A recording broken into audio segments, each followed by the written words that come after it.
At the core of our culture is an uncompromising focus on learner-centeredness. It's the backbone that drives everything we do in Lindsay Unified, and the focus of episode 3 of Lindsay Live. Welcome back to the podcast. Thank you for joining us as we move forward into November. By now, the year has kicked into full swing, and we've begun to settle into our learning environments.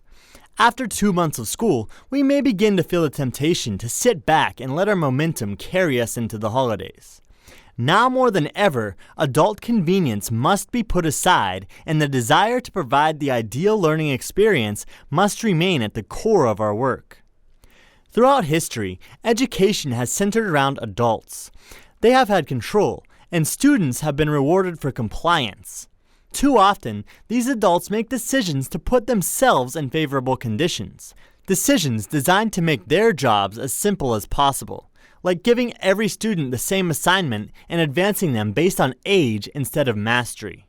It's much more difficult to put the learner first, but it's critical for success in the performance-based system. Sometimes, putting them at the center of every decision requires a sacrifice at the cost of personal convenience. It causes us to personalize and take on more complex teaching strategies. It forces us to constantly challenge ourselves to make sure every action we take gives each individual learner their best chance to succeed. By this point in the year, we've gotten to know our learners.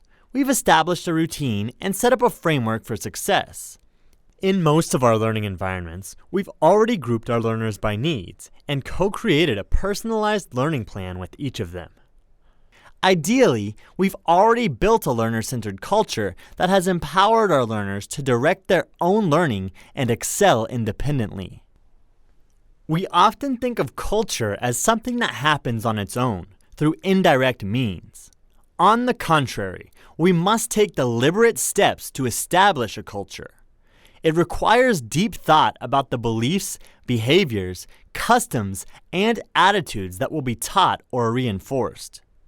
In Lindsay, some behaviors that shape the culture include teaching learners to know their own data and form goals.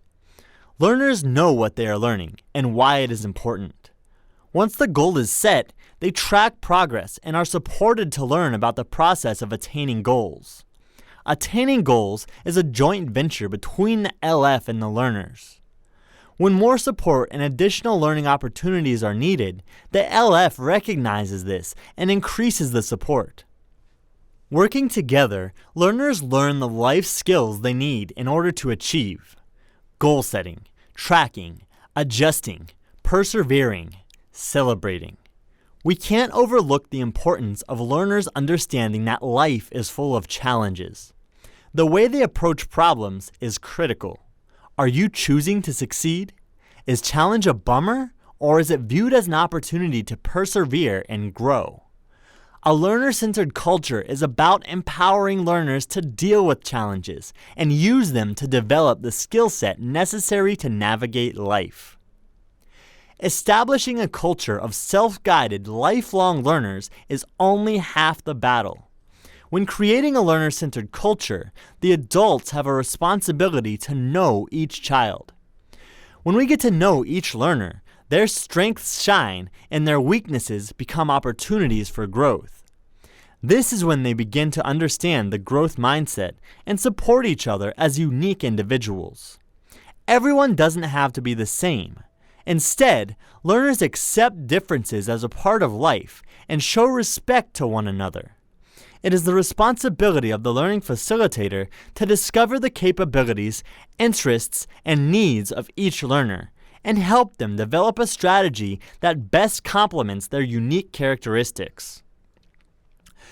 Like creating a culture, we should not assume that building a relationship will happen by accident.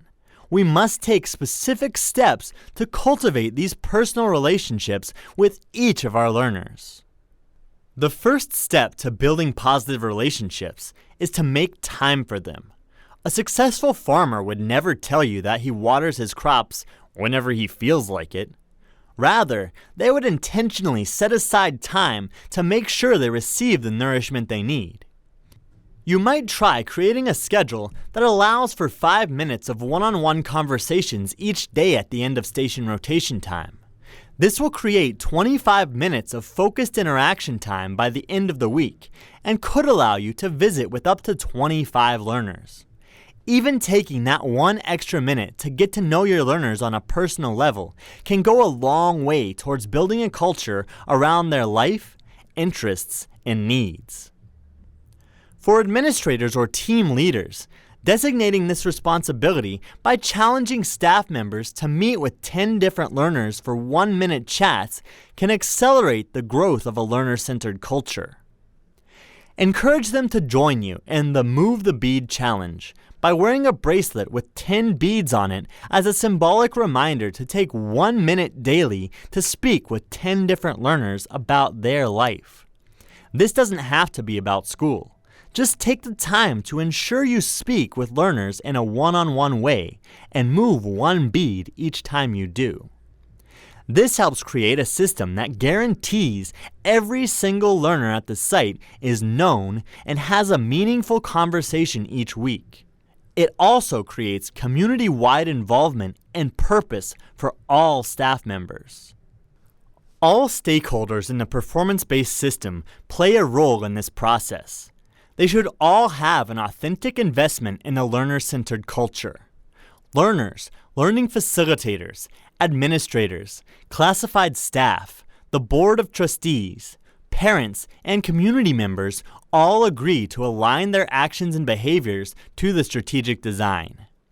Joining us on today's show are 5 educators with experience and expertise in the cultivation of a learner-centered culture. They're masters of ensuring every learner has a personal connection in their learning environment. We'll talk with Tisha Bradley, a learning director at the Lincoln Learning Community. Tisha is in her 2nd year as a learning director and has firsthand experience crafting learner-centered environments from both inside and outside of the classroom. Manny Sanchez is an associate principal at Lindsay High School who will bring a unique perspective from his years of successful culture building in both performance-based and traditional learning communities. J.Martinez and Tiffany Laird are learning facilitators at the Jefferson Learning Community, and Lorena Leon is a counselor in the Kennedy Learning Community. All of today's guests are experts at creating and maintaining cultures that uncompromisingly keep the learner at the center. It should be a highly insightful discussion, so stay tuned to Lindsay Live.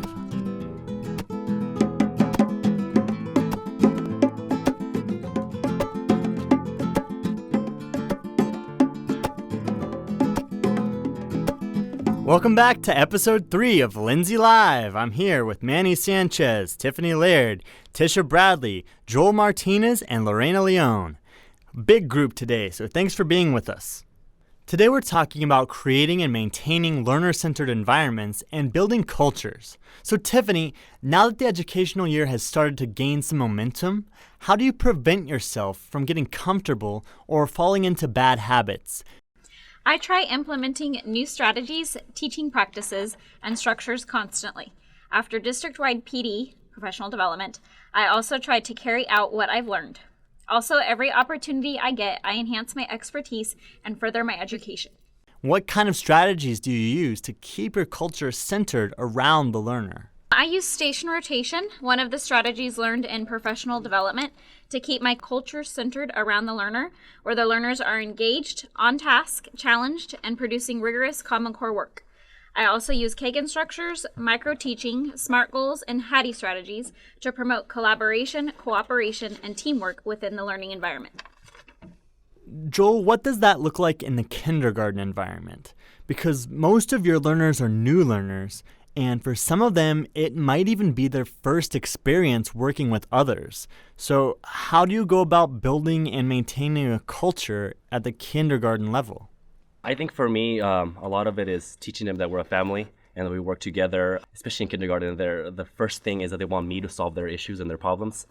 and they just come to me and say, well, blah, blah, blah did this to me, or blah, blah, blah did this to me. But I want them to start learning and understanding that they can solve their own problems, that they have the power, that they can go in and solve their issues that they may have. If something happens, I just, in the moment, if I'm doing guided reading and I can find a little time to go with one of the learners that had a question, that wanted me to solve the problem, I go and I ask them, well, what was the issue that happened? What did they do? And then we kind of role play it, and then I'll teach them how they could solve it themselves instead of having me go in and solve it for them. Manny, you've recently spent some time working outside of the performance-based system at a different district. What are some differences you noticed about the way they approach culture from one system to another?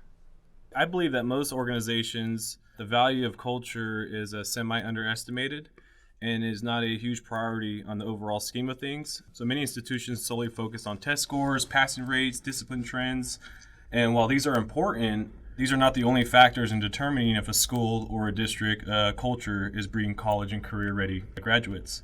For example, we were having a family barbecue a few months ago, and my brother-in-law and I were having a discussion about which schools were the best. And we both have 10-year-old sons. And so he said, so-and-so school is the best because they have the highest test scores. And he continued why test scores are the best predictor of how good or bad a school is. Of course, I rebutted with, there is more to what makes a school great, such as their core values, what types of learning experiences are they giving for their children? Are they making learning relevant? Is staff teaching life skills? Do learners have voice and choice? Do staff have a growth mindset, and are they explicitly teaching that to the learners? Is there a focus on ELD? Is the whole child taken into consideration when lesson plans and projects are being developed? And I shared this with them because I believe that for my own child, a district who focuses on the whole child is something that's more appeasing to me than a district that's focusing on test takers. And that's one of the main reasons that I respect Lindsay Unified, is because the focus on creating a learner-centered culture is huge, and how that aligns to the ideal learning experience. Tisha, I want to get your perspective on this because you've worn a variety of hats during your time in the performance-based system, from facilitating to design to delivery to now helping lead a learning community. So how do you draw from all that experience and use it to bring all the various stakeholders together and get them focused on one vision for the learners? I have the ability to draw on my experiences as a learning facilitator, as an academic coach, and also as a parent. So I look at everything through those lenses and make sure that learning facilitators understand that when they're talking to parents, they're talking about their child, that this is someone's baby. This is someone, that is loved very much at home and needs to be loved very much at school as well. So making sure that when I talk to learning facilitators or parents or learners themselves, that I'm always thinking about those lenses and how we see our learners, not just as someone who's in class doing math and ELA, but they're a learner, who has experiences at home.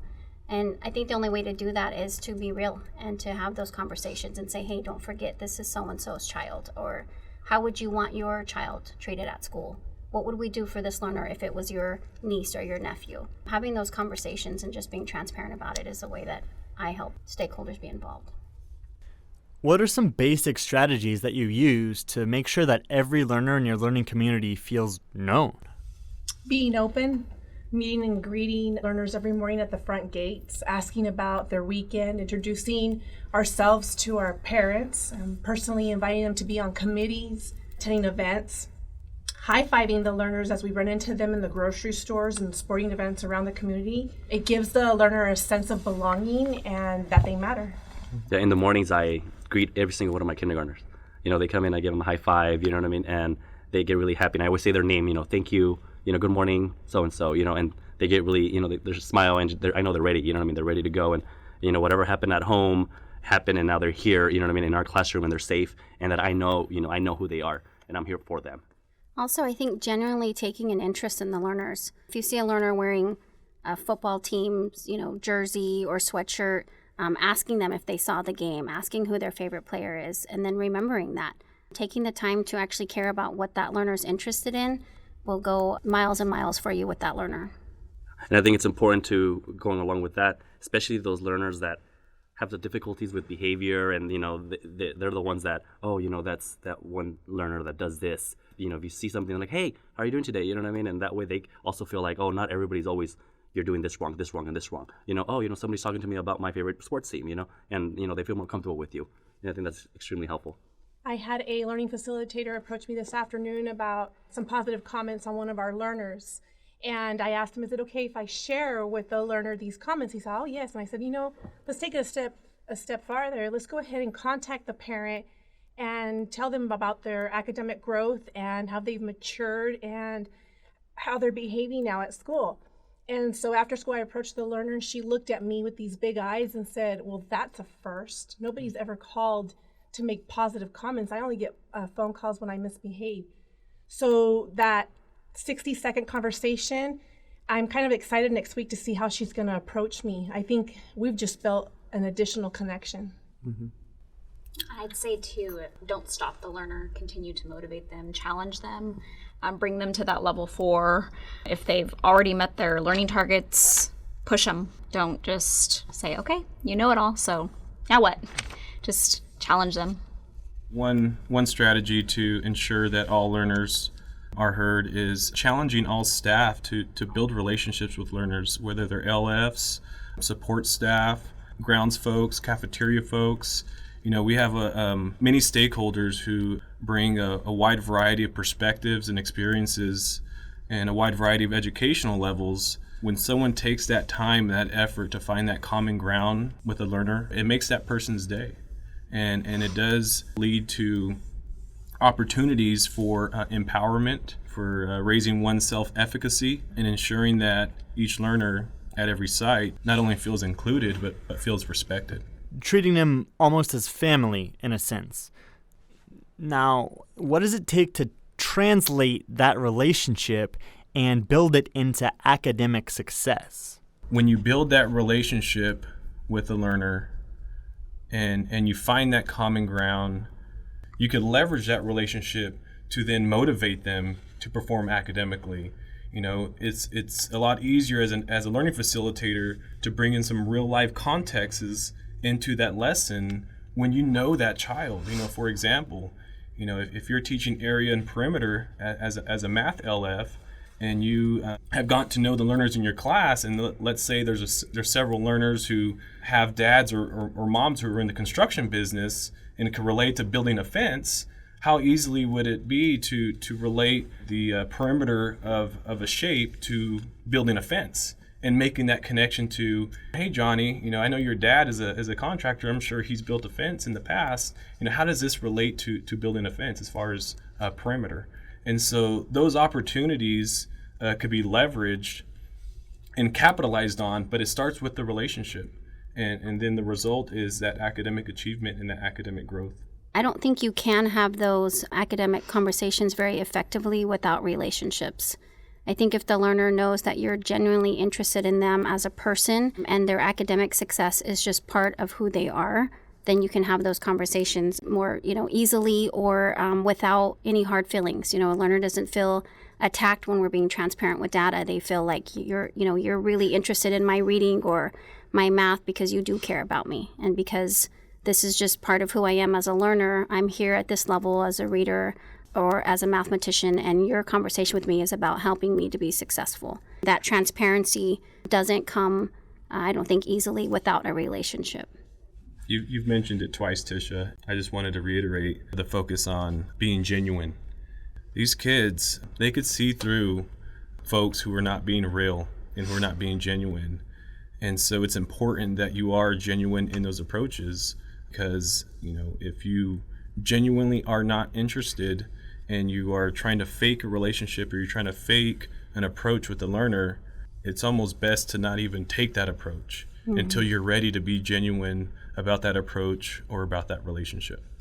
Having a connection with learners and then talking about, some of the issues with their academics, it opens up the door for them also to tell you why they couldn't accomplish some of the things. I didn't have food last night. We don't have electricity. It's just having that connection first opens up the conversation for academics, and then They start telling you all the issues that they're having, and then in return, we can refer to Healthy Start or help them ourselves. Right. A lot of times we might run into issues that we didn't expect at all or don't even know how to deal with. So how can we use that as an opportunity to reach out to other stakeholders in the district and get everyone involved? One process that we have is the SST process, student support team. And so if we have identified a learner who is struggling academically, behaviorally, socially, emotionally, and we deem it appropriate to gather resources and create some wraparound services for that learner at the site level, the SST process creates that platform. And so when you combine LFs, counselors, admin, support staff, parents, and you sit around a table and you talk about successes and you talk about struggles, that really does show that learner that these people care and they're here for me. And so I think that's important, and it's an important process when we're talking about inclusion, talking about intervention, and just, again, genuinely having an approach that is coming from the right lens. At our site, we have the cost team, so it's kind of like the team before the SST team, where us LFs and support staff and whoever is involved with the learner can tell our admin, hey, this learner needs help academically or behaviorally, socially, emotionally, whatever it may be, and that learner gets put on this cost team list, and so that way our admin knows, hey, we need to keep our eye out on this learner, and the kids then feel, hey, you know, they care about me, they want to do what's best for me.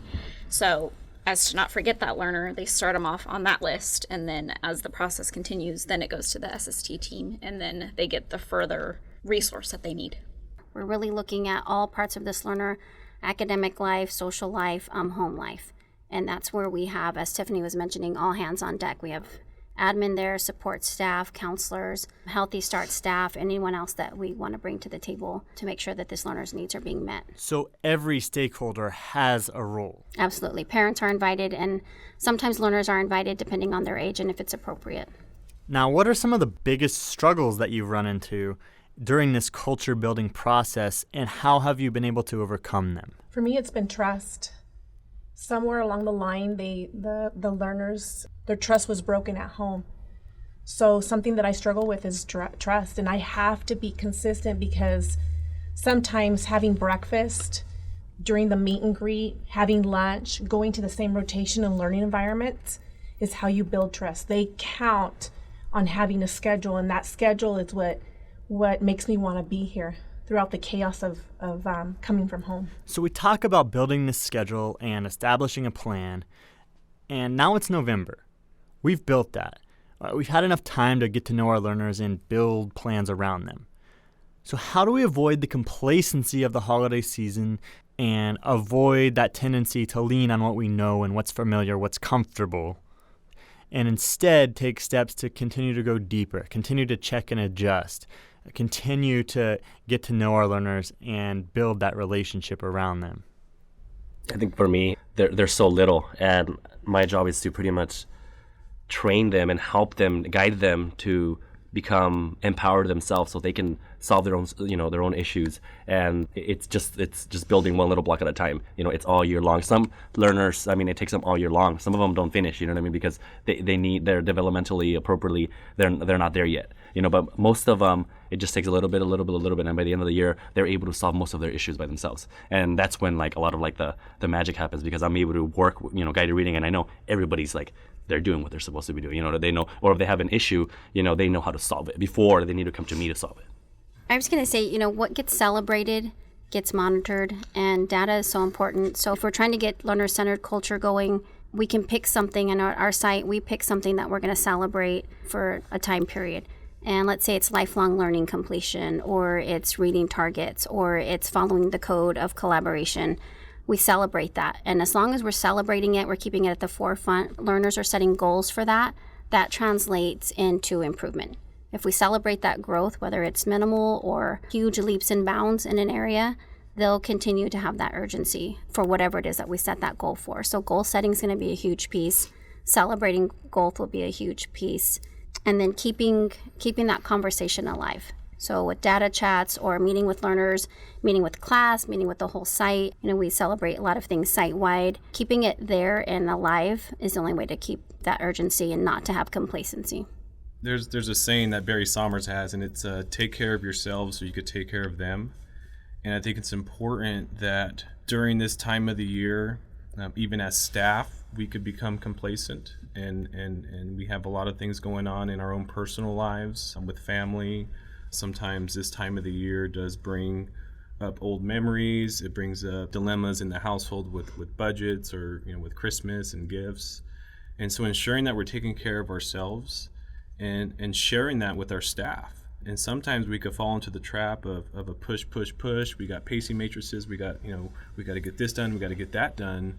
And really challenging your staff to take care of themselves and ensure that they're emotionally stable and they're emotionally taken care of. Learners who typically have a lot on their plate, especially when you're talking about high school learners with sports and clubs and activities and some of the social pressures, explicitly teaching grit, perseverance, the growth mindset during this time is valid. And sometimes we do have to take a step back from the curriculum. And at the beginning of the year, I tell LFs, we got to start slow to go fast. And we have to build those relationships, and we have to put those procedures in place, and we have to build those expectations. And it may take a few days until we grapple with the curriculum. But you start slow to go fast. And so during this time of the year, again, taking care of ourselves so we could take care of them. Yeah, I think I agree because, especially around the year when, you're testing, there's so much testing going on, or, there's something because we need to input scores in. It just going back and just kind of doing like a really fun activity that the kids are going to like enjoy. They're still going to learn with it, but it's even going to be beneficial to yourself because you're going to be like, yes, this is what I wanted. My learners are learning through a game, and I'm just having the time of my life instead of just assessing, even though that's what we, during that certain times we do have to do that. But at the same time, we can sit back a little and be like, okay, we're going to do this really fun thing. And going off of what Tisha was saying about celebrating, we have a data wall in our staff lounge. And so all the learners, K-8, are on that data wall. And it's really fun to just see the growth, whether it's small or big. We could just see those learners moving and progressing and getting to that proficiency level.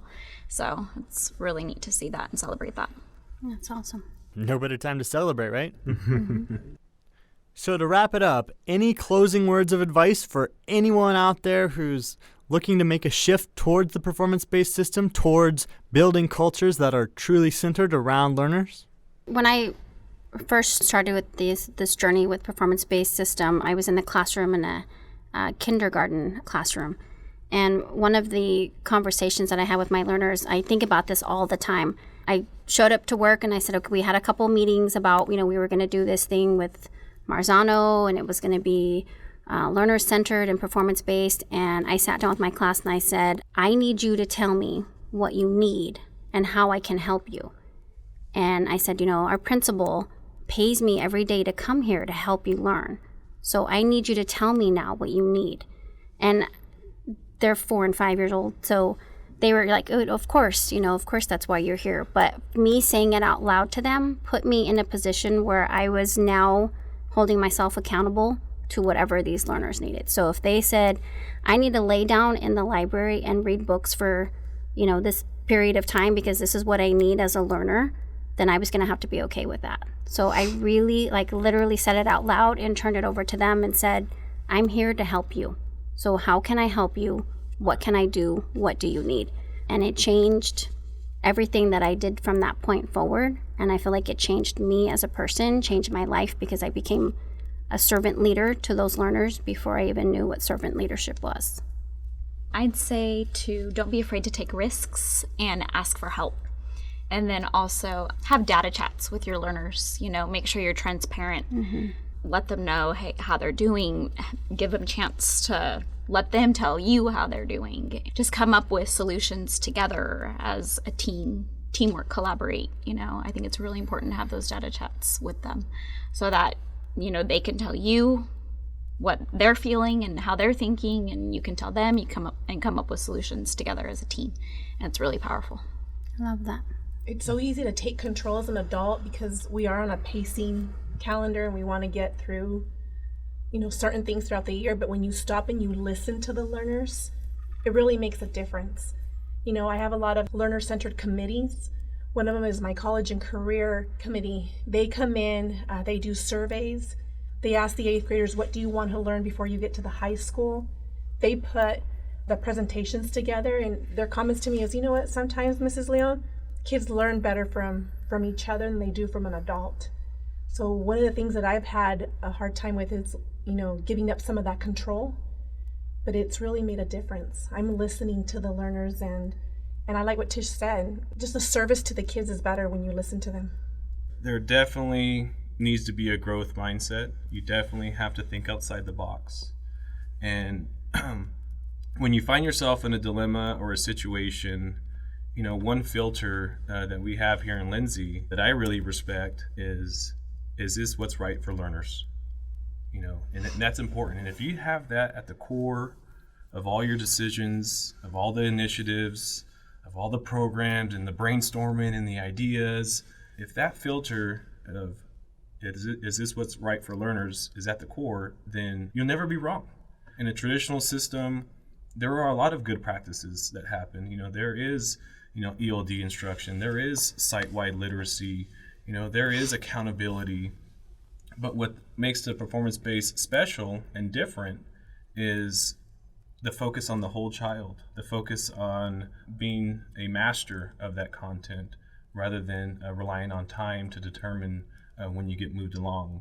And so if you could wrap your mind around this new initiative and the mastery-based education early on and really lean on the LFs who are veterans and who have been here for a while and learn from them and know that this is a marathon and it's not a sprint.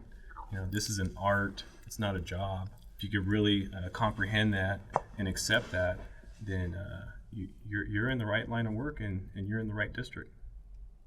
And I think what you had mentioned earlier was that we need to take care of ourselves as well, because the better the learning facilitator that we are, at home and with all the issues that we all have, our learners are going to succeed much easier. And so there are times when, we do need to sit back and, and take care of our issues that we need to take care of. So when we go to work, when we're with our learners, we're there for them, and we're going to give them 100%, If we can give them more, we're going to give them more. So we just need to remember that, even you're new, and because I've noticed that, a lot of the new LFs that come in, they want to do like everything. They want to be like the best, and that's like the best mindset you could come into. But you also don't want to burn out. So you need to practice a little bit of self-care. Maybe on a certain day you are going to leave at 3:15. Just because you want to go and get your hair done or something. Just so you can relax, and then the next day you're going to be there for your kids. You're going to be there for your learners, and they're going to succeed. That's what I've told my new new LFs too. Just take one bite at a time. Don't try to do it all at once. Yeah, it could definitely feel like you're drinking water from a fire hose the first couple days in the performance-based system with all the information and all the procedures and all the practices. But like what was mentioned, one step at a time, one initiative at a time, and again that it's a marathon. It's not a sprint. And make sure you take some time to connect with your learners as you enjoy your break. Tisha Bradley, Tiffany Laird, Manny Sanchez, J.Martinez, and Lorena Leon, thank you guys for joining us today. Be sure to subscribe on SoundCloud and iTunes, and come back in the new year and check out another exciting episode of Lindsay Live.